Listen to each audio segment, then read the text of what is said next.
Dictation की 80 शब्द प्रति मिनट स्टार्ट। सुप्रीम कोर्ट ने कोरोना वायरस के संक्रमण से उपजी कोविड-19 महामारी से निपटने के मामले में राज्यों को केंद्र सरकार के साथ मिलकर सतर्कता और सद्भाव के साथ काम करने की जिस आवश्यकता पर बल दिया, उसकी पूर्ति इसके बावजूद होनी चाहिए कि पिछले कुछ दिनों से देश में कोरोना मरीजों की संख्या में उल्लेखनीय गिरावट देखने को मिल रही है। इस गिरावट के साथ ऐसे भी संकेत मिल रहे हैं कि भारत कोरोना संक्रमण की दूसरी लहर से बचा रह सकता है, लेकिन जब तक यह सुनिश्चित न हो जाए तब तक सावधानी का परिचय हर स्तर पर दिया जाना चाहिए। शासन और प्रशासन के साथ साथ आम जनता के स्तर पर भी इससे इनकार नहीं कि कोरोना से जंग जीतने के आसार और प्रबल हो गए हैं और जल्द ही देश के लोगों को वैक्सीन भी उपलब्ध हो जाएगी। फिर भी यह समय संयम और अनुशासन के साथ सावधानी बरतने का भी है। शायद इसीलिए सुप्रीम कोर्ट ने कोरोना के खिलाफ जारी लड़ाई को एक तरह के विश्व युद्ध की संज्ञा दी और यह भी रेखांकित किया कि किस तरह दिशा निर्देशों के उल्लंघन से स्थितियां बिगड़ी। सुप्रीम कोर्ट ने यह भी उचित कहा कि विभिन्न स्तर पर जारी दिशा निर्देशों पर सही तरह से अमल सुनिश्चित किया जाना चाहिए। यह अच्छा नहीं कि इस मामले में ढिलाई देखने को मिल रही है और इसका प्रमाण है सुप्रीम कोर्ट का यह निर्देश कि अस्पतालों को आग से बचाव के पर्याप्त उपाय करने के साथ ही संबंधित विभाग से इस आशय का प्रमाण पत्र भी 4 हफ्ते के अंदर हासिल कर लेना चाहिए। सुप्रीम कोर्ट को यह निर्देश गुजरात के 2 अस्पतालों में आग लगने की घटनाओं के सिलसिले में देना पड़ा। अच्छा होता कि ऐसे किसी निर्देश की आवश्यकता नहीं पड़ती।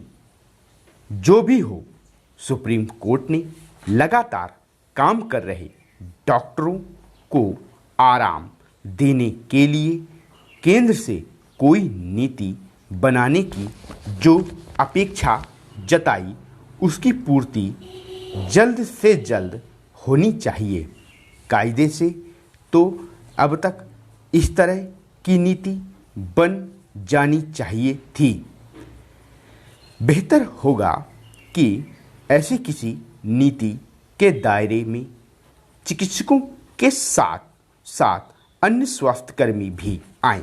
मार्च अप्रैल से लगातार काम कर रहे चिकित्सकों के साथ ही स्वास्थ्यकर्मियों को आराम देने की व्यवस्था कुछ इस तरह से की जानी चाहिए जिससे कोरोना के खिलाफ लड़ी जा रही लड़ाई का मोर्चा कमज़ोर ना पड़ने पाए। जहां सरकारों को चिकित्सकों और स्वास्थ्य कर्मियों के मानसिक दबाव की चिंता करनी चाहिए, वहीं आम जनता को उनका हर तरह से उत्साहवर्धन करना चाहिए। कोरोना महामारी से लड़ने वाले इन सिपाहियों के साथ साथ सुरक्षा और सफाई कर्मियों के प्रति भी आभार व्यक्त किया जाना चाहिए।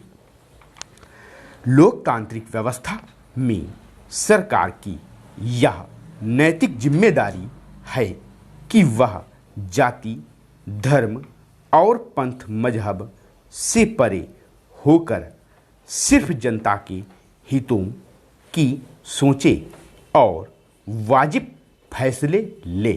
योगी सरकार ने भी अल्पसंख्यक अधिकार दिवस के मौके पर अल्पसंख्यकों को आत्मनिर्भर बनाने की दूरगामी पहल करके सूबे की 24 करोड़ जनता के उत्थान का संकल्प ही दोहराया है। सरकार ने मुफ्त में लुटाने के लोक लुभावन चलन से एक कदम आगे बढ़कर आत्मनिर्भरता की हिमायत की है। इसी कड़ी में अल्पसंख्यक कल्याण मंत्री ने गुरुवार को ऑनलाइन कार्यक्रम के जरिए 650 लोगों को सस्ती दर पर कर्ज मुहैया कराया। इसमें 33 अभ्यर्थी वे हैं जो उच्च शिक्षा हासिल करना चाहते हैं। इन्हें 1.5 लाख से लेकर 5 लाख रुपए तक कर्ज दिया गया है, जिस पर मात्र 6% सालाना दर से ब्याज लगेगा।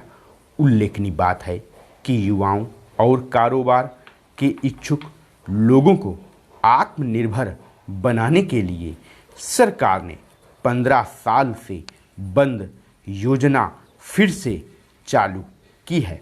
इस योजना का संचालन उत्तर प्रदेश अल्पसंख्यक एवं वित्त एवं विकास निगम करता है। विडंबना देखिए कि वर्ष 2007 से निगम की सारी गतिविधियां ठप थीं। काम धंधे के लिए कर्ज देने का सिलसिला तो वर्ष 2005-06 के बाद ही थम चुका था। योगी आदित्यनाथ ने सत्ता संभालते ही निगम को जिंदा करने की रूपरेखा तय की और जुलाई 2018 में राष्ट्रीय अल्पसंख्यक विकास एवं वित्त निगम के साथ समझौता करके पहले चरण में 50 करोड़ रुपए भी हासिल कर लिए। यह निर्णय किसी को छोटा लग सकता है, लेकिन है बड़ा और करोड़ों लोगों की तरक्की से जुड़ा भी। यहाँ प्रश्न भी उठता है कि अल्पसंख्यकों के उत्थान का श्रेय लूटने और उनके हितों की सियासत करने वाले राजनीतिक दलों ने इतनी महत्वपूर्ण योजना को दाखिल दफ्तर कैसे कर दिया। अगर योजना के अमल में कहीं कोई खामी थी तो उसको दूर किया जाना चाहिए था। बहरहाल योगी सरकार ने अल्पसंख्यक कल्याण की योजनाएं चलाने वाली एक निगम को 15 साल बाद जीवित करके यह बता दिया कि उनकी सरकार सबके लिए किसान आंदोलन के चलते नए कृषि कानून इन दिनों चर्चा का विषय बन गए हैं। यदि इन तीनों कृषि कानून की बात की जाए तो इनमें से पहला कृषि कानून वाणिज्य एवं संवर्धन अधिनियम पर आधारित है, जिसके तहत किसान अपनी फसलों की मंडी के बाहर भी बेचने के लिए स्वतंत्र होंगे। नतीजतन उनकी फसल को और खरीदार मिलेंगे और फसल के दाम भी ठीक मिलेंगे।